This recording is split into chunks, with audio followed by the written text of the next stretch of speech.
Hello, it's Aga from Arvis Artist. Today I want to give you some tips that will help you in playing composition.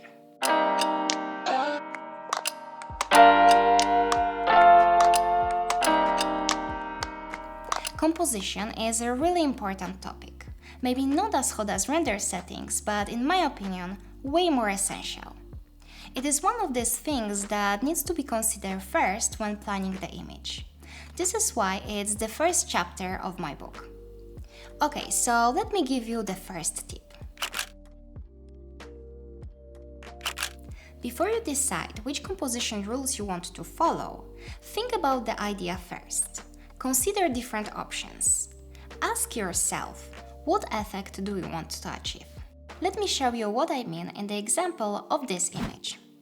The main idea in this shot was to show the stairs, as this is a big part of the design. But even more important was to show the connection between stairs and the pending lamps.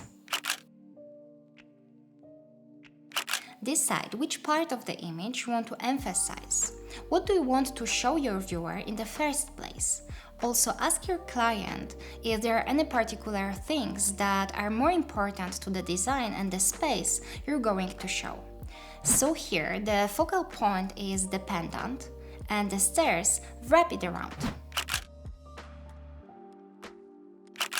After you decide in which direction you want to go, think about composition rules you want to follow. Will you choose the central composition, or maybe the rule of thirds will be more suitable in this case? Don't limit yourself. Test different options and choose the one that you like the most.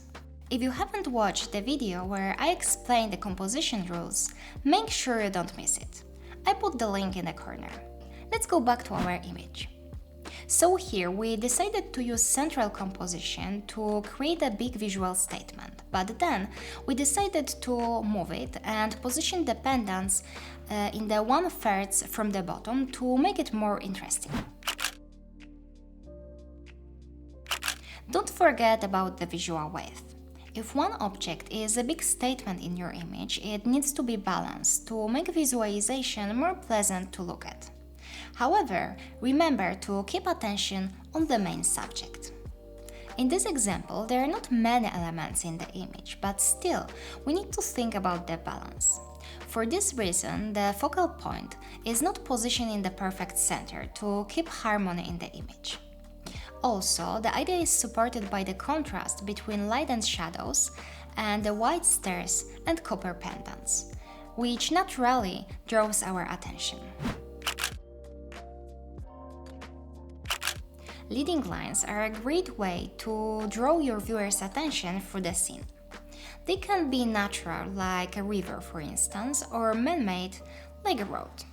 Basically anything with a well-defined edge can be a leading line. In this case, we use the curves of the stairs. The curves perfectly lead our eyes to the focal point. It gives natural and dynamic feeling.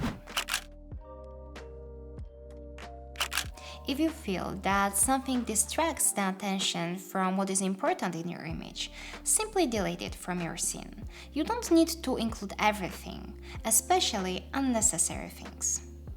This image is clean, there are not many surfaces here. We have the stairs, floors and pendant. Adding anything else will feel distracting. So, for instance, it potentially could be a cupboard at the top of the image next to the wall. If this was the case, I would delete it for the purpose of this image. Framing is the technique of drawing attention to the main subject by blocking some parts of the image. If you want to learn more, watch my video on this topic. I put the link in the corner. So here, it's pretty straightforward. The stairs become the frame for the image. Okay, at the end I would like to remember you not to limit yourself by composition rules. They are the guidelines that exist to help the artists. So keep them always in mind, but also remember that you can modify them if you need. If you want to read everything I have learned over the years about artistic approach, which includes not only the composition, but much more, I'd like to invite you to check out my book, The Art of Arvis Images, which is available in our online store. Click here to get your copy right now. Bye bye!